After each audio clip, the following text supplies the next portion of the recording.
जय सिया राम। सब सुख लाए तुम्हारी सरना, तुम रक्षक काहू को डरना। परम दयालु हनुमान जी अपने भक्तों की राह आसान कर देते हैं। जिस पे राम अनुकूल हो जाते हैं उसके लिए कुछ भी मुश्किल नहीं रहता, अगम नहीं रहता, दुर्गम नहीं रहता, सब आसान हो जाता है।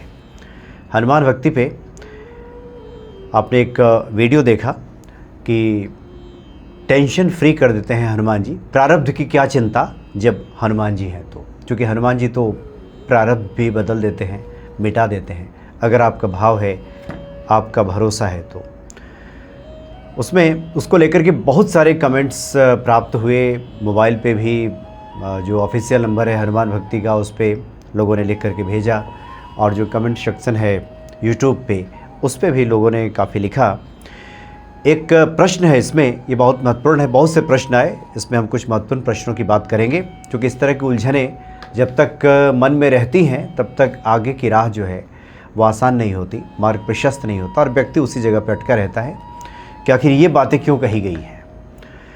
तो एक कमेंट है, इसमें लिखा गया है कि मनोज जी राम राम, लेकिन एक भक्त ने पूछा था, यानी एक भक्त ने पूछा था हमसे कि राम नाम लेखन के बारे में आपने एक शब्द कहा कि अगर मन नहीं लगता, इधर उधर भटकता है तो उसका कोई फ़ायदा नहीं, लेकिन 80-90% जो लोग होंगे जो राम नाम के ऊपर या कोई भी नेम जप करते हैं, इन्होंने लिखा है, तो उनका मन इधर उधर भटकता है और पूरे मन से लोग नहीं कर पाते, चूँकि कलयुग है, इन्होंने लिखा। फिर ये भी लिख दिया है कि कई संत कहते हैं कि नाम जप का तो फल मिल जाता है। प्रेमानंद जी महाराज जी, राजेंद्र दास जी महाराज जो मलुक पीठ के पीठाधीश्वर हैं, भाव कुभाव अनक आलसहु, नाम जपत मंगल दिसि दसहु। तो क्योंकि कितने लोग होंगे जिनका मन एकाग्र होगा आज के इस कलयुग में, तो जो लोग राम नाम लिखते हैं, भजते हैं, तो ये कहा गया है कि अगर ध्यान भटकता है तो फिर कैसे फल मिलेगा। उस वीडियो में इस बात की चर्चा की गई थी। तो देखिए, दरअसल जिस प्रश्न को लेकर के उत्तर दिया गया था वो प्रश्न इस प्रकार का था कि हम राम नाम का लेखन करते हैं, लेकिन मेरे मन में गंदे विचार चलते रहते हैं, काम वासना मन में चलती रहती है, तो क्या मुझे राम नाम लेखन का फल मिलेगा। तो इसके उत्तर में ये कहा गया था कि आप राम नाम लिखते क्यों हैं, क्यों लिखा जाता है राम नाम, क्योंकि संतों ने कहा है कि इसका 3 गुना ज़्यादा फल मिलता है। क्यों 3 गुना ज़्यादा फल मिलता है? क्योंकि जब हम लिखते हैं तो हमारी क्रिया, हमारी दृष्टि, हमारा मन सब एक जगह हो जाता है, एका हो जाता है।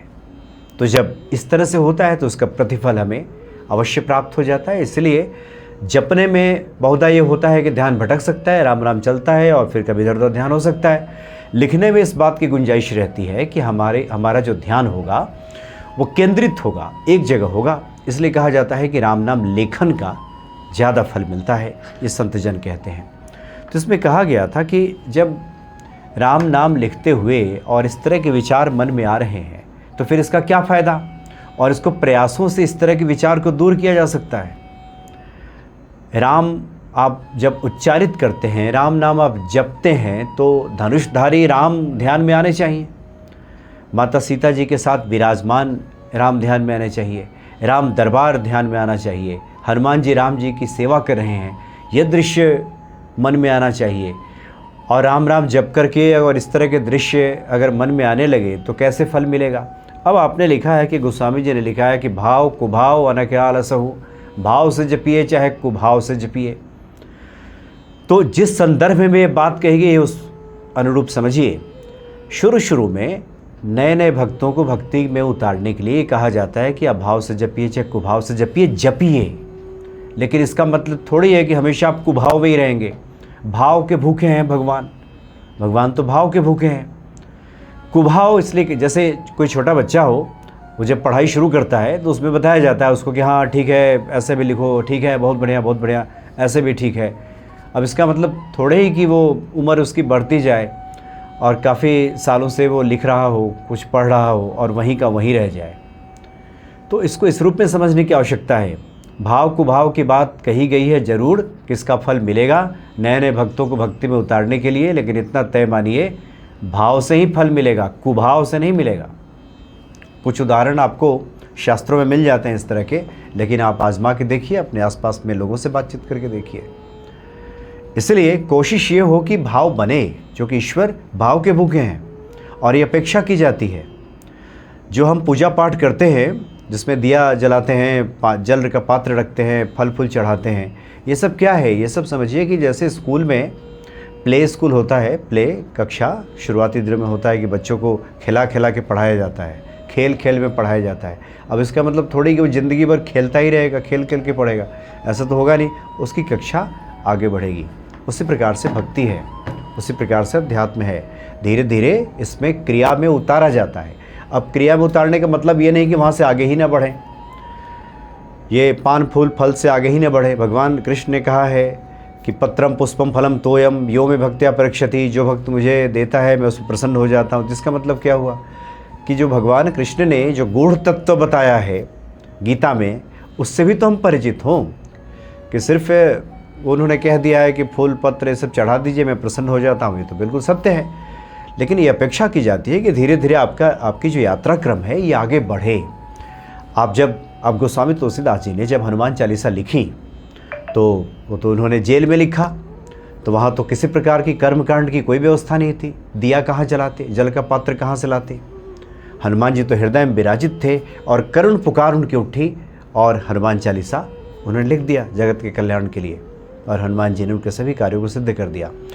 जो बहुत साधु संत हैं जो हिमालय में तपस्या करते हैं, उनके पास तो कर्मकांड की कोई व्यवस्था नहीं होती, ना फूल होता है, न मिष्टान, न कुछ। इसलिए हमारे शास्त्रों ने मानस पूजा को बहुत प्राथमिकता दी है। शंकराचार्य जी ने मानस पूजा, भगवान शिव की मानस पूजा में कहा है कि ये जो सांसारिक पदार्थ हैं, जो माया में लिप्त पदार्थ हैं, उस अलौकिक परमेश्वर की पूजा हम इससे कैसे कर सकते हैं। इसलिए जब आध्यात्मिक यात्रा ऊपर बढ़ती है तो संत जन मानस पूजा करते हैं, मन से पुष्प अर्पित करते हैं, मन से जल अर्पित करते हैं, मन से उनको नैवेद्य अर्पित करते हैं। वो सब भीतर के भावावस्था में चलता है। लेकिन शुरुआती दौर में ये उतारा जाता है कि इस प्रकार की आप क्रिया कीजिए। कोई बच्चा जब उतरता है हनुमान चालीसा पढ़ने के लिए तो उसको कहा जाता है कि ठीक है बैठो, हनुमान चालीसा का पाठ करो। फिर थोड़ा बड़ा होता है तो फिर दीप जलाता है, फिर जल का पात्र रखता है, मंदिर में दर्शन करता है। फिर थोड़ा बड़ा होता है तो हनुमान चालीसा के अर्थ को समझना शुरू करता है। फिर ऐसे ऐसे यात्रा बढ़ती है और हनुमत तत्व के बारे में वो समझना शुरू कर देता है। हनुमान जी के जो गुण हैं वो हमारे भीतर कैसे उतरें, प्रभु राम के पद चिन्हों पे हम कैसे चलें, मर्यादा पुरुषोत्तम राम का हम अनुसरण करते हैं, उनके भक्त हैं, हमारे जीवन में कैसे मर्यादा उतरे, ये आध्यात्मिक यात्रा इस प्रकार से आगे बढ़ती है। इसलिए भाव कुभाव अनख आलसहु, नाम जपत मंगल देश दसहु। भाव से जपिए, कुभाव से जपिए, ये हर प्रकार से आपको मंगल प्रदान करेगा। ऐसे भक्तों के लिए कहा गया है जो भी भक्ति में नए नए उतरे हैं। इसका मतलब ये नहीं है कि किसी भी भक्त को इस बात की का लाइसेंस मिल गया है कि वो हमेशा कुभाव में ही रहेगा। भाव में आ जाइए, भाव में आने में क्या दिक्कत है? हमेशा कुभाव में ही रहने की क्या आवश्यकता है? कुभाव में रहने की प्रेम करें, भाव से भर जाएं। क्यों कुभाव पर इतना जोर देना? कि तुलसीदास जी ने लिखा है कि नहीं हम तो मन में हम भटकाएंगे, मन मेरा इधर उधर भी जाएगा, हम लिखते रहेंगे, हम मन मेरा भागता रहेगा और ईश्वर फल दे दें। क्यों फल दे दें? क्योंकि गोस्वामी जी ने लिख दिया है भाव से जपिए चाहे कुभाव से जपिए। तो इसलिए इसको इस अर्थ में समझिए कि भाव लाइए, प्रेम बढ़ाएं और तब जा कर के चीज़ें फलित होंगी। क्योंकि देखिए हम तो अपने अनुभव से बता रहे हैं, ये कुभाव फलित नहीं होता। ये भक्ति में आप उतरे हैं, आप धीरे धीरे इसमें वृद्धि होगी, आपका भाव बनेगा, तभी ईश्वर प्राप्त होंगे। राम जी का भगत कौन होगा, ये पूरा लक्षण बता दिया गया है। जाके हृदय दम मनि माया, ताके हृदय बसे रघुराया। जाके हृदय, जिसके हृदय में दम्भ छल कपट नहीं होता, उसके हृदय में ही रघुराया प्रभु राम का वास होता है।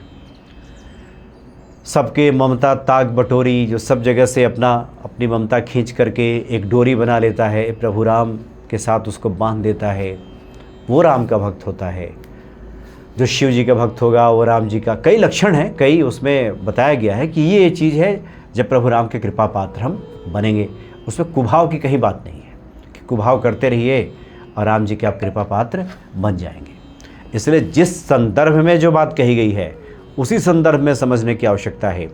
गोस्वामी जी ने कहा है जो नए नए भक्त होंगे, जिनको भक्ति में उतारा जाएगा, तो उनको तो हल्का करके ही बताया जाएगा ना कि सब हल्का हल्का आप कीजिए, ये सब मिल जाएगा, मिल भी जाता है। ईश्वर कृपा वो चाहे दे दे किसी को, लेकिन हम तो इतना ही जानते हैं कि भाव के भूखे हैं भगवान। ईश्वर सिर्फ भाव के भूखे हैं।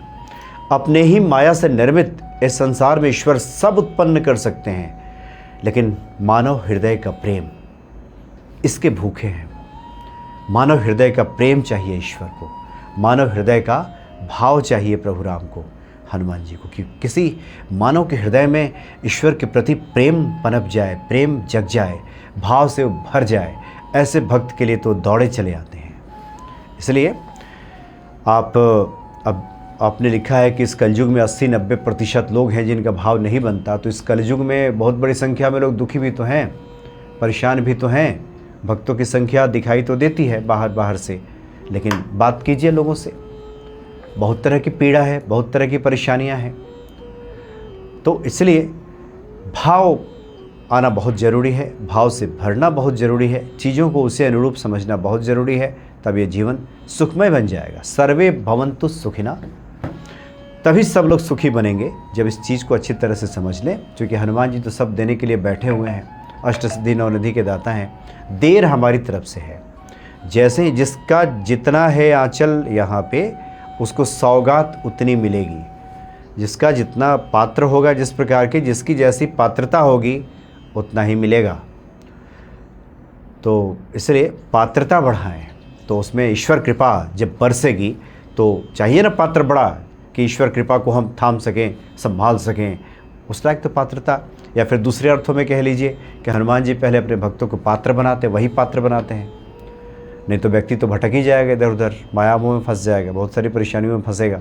तो पात्र भी वही बनाते हैं, या पात्र आप स्वयं बनते हैं, इस अर्थ में भी ले लीजिए प्रयासों के तहत।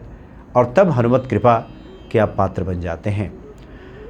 जैसे एक संत बता रहे थे, जिस प्रकार से हम लोग मोबाइल चार्ज करते हैं, तो मोबाइल चार्ज हो जाता है, बैटरी फुल हो जाती है इसकी, वहाँ कनेक्शन है जहाँ से इलेक्ट्रिक सप्लाई आएगा, लेकिन उसे प्लग लगाना पड़ेगा। तो हनुमत कृपा का जो प्लग है वो लगेगा, तब उसके वहाँ से इलेक्ट्रिक आनी शुरू हो जाएगी, सप्लाई आएगी, मोबाइल चार्ज हो जाएगा। तो ये हनुमत कृपा का क्या प्लग है, उसमें गोस्वामी जी ने लिख दिया है कि मन क्रम वचन ध्यान जो लावे।